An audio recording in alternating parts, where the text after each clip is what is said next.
I think the topic which has been given tonight is the discussion of making space and time for consciousness. And so one of the questions is, how does one escape time? Can one escape time? And you refer to cycles of time, which relates to the question of whether time is linear or time is cyclic, which is a topic of great philosophical interest. And in fact, that is something which I would like to talk to you about. And it's a question which arises both in the context of cosmology, which is my professional discipline. When we look at the universe, it's full of cyclic processes. Even the universe itself could be a cyclic process. Now, at the moment, most cosmologists would say we don't live in a cyclic universe because the universe is accelerating because of what's called the dark energy. We don't know what the dark energy is. It's meant to be some sort of cosmological constant, but it makes the universe accelerate rather than recollapse. So if you ask most cosmologists, they say, well, although the future of the universe is it will expand forever and it will get more and more dispersed. Eventually, we won't even be able to see the other galaxies. They'll be so far away.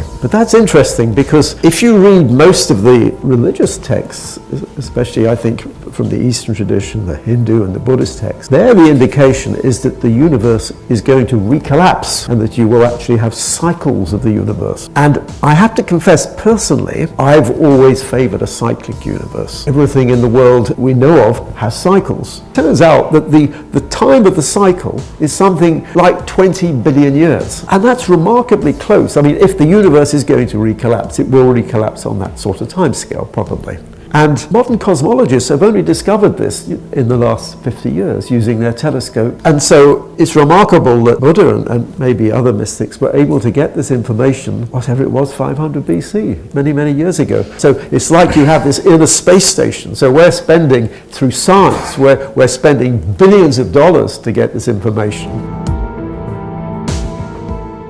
Originally, Sadhguru was talking about cycles of time, and I'm talking about, so far, cycles of time within the physical cosmology, but there are also cycles of time which go beyond physics, and I know we'll get onto that later. But I should maybe ask you to react. Because today, modern science, the methodology is come up with a concept, make a theory, build a mathematical backbone, and then look for elements of proof which could confirm those things. I believe that's a methodology. Mm-hmm. The methodology of mysticism or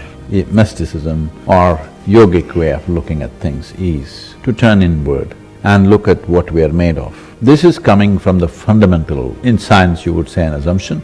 In my experience, I say from the fundamental knowing, the way I am made is not different from the way the universe is made. I am just a tiny bit, but still you can sit here with these little eyes, you can look up and look at a galaxy. This is because this is made the same way and we are able to reflect that. There are some studies, people say that they have looked at the vision and mindscapes of some insects or something, some experiments have been made where they're saying their vision and their thing doesn't go beyond their survival requirements. So this capability we have because we are able to reflect the entire universe within us if we wish. In fact, everything that we are seeing is only a reflection. Right now, these people seem to be here, but we are only seeing them the way they are reflecting in the firmament of our minds. There is simply no other way to see it. So having said that, the fundamental instruments of perception is just this. How we keep it. Different people can see different things based on how sharp they keep themselves. When I say see, I'm not only talking about visual apparatus. We see through the five senses and more. So, in this context, the way we see this is because your cosmology, inevitably the other day, the boss didn't allow you to speak about time.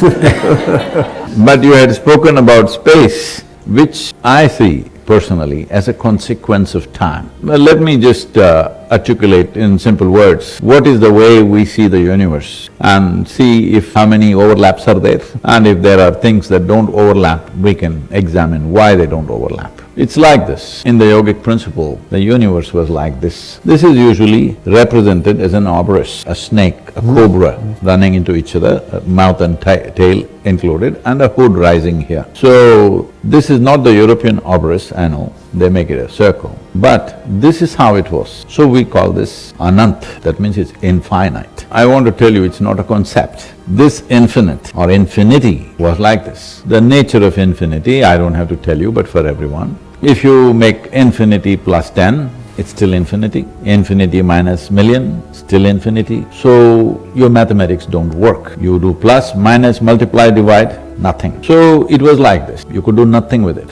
Then it unfolded and became like this. Then we call this shunya. Shunya means emptiness. It became empty. What was infinite became empty. This is very important to understand this. What was that which is infinite? Was it not empty? We could not even call it empty or full at that time because it's infinite. There's no plus minus to it, no multiplication and division to it. So it was this way, it uncoiled itself to become nothing. Nothing means we must put a hyphen between no and thing. It is a no thing, but it has a presence now. This presence, I'm assuming, maybe this presence is what the modern scientists are calling as dark energy or dark force or whatever. But it's very appropriate because we call this shunya or kala. The word kala means empty, the word kala means darkness, the word kala means time, the word kala means space. All these four things became somewhat manifest because it became a kala. So this is here as emptiness, but we call this infinite space. Must mark my words, it's infinite pace, not time, because there is no distinction. It is time which is unfolding to become space. So once it became kala like this, you can see it as emptiness, you can see it as time, you can see it as space, you can see it first manifestation of that which doesn't have a form. Anything that doesn't have a form is also called kala.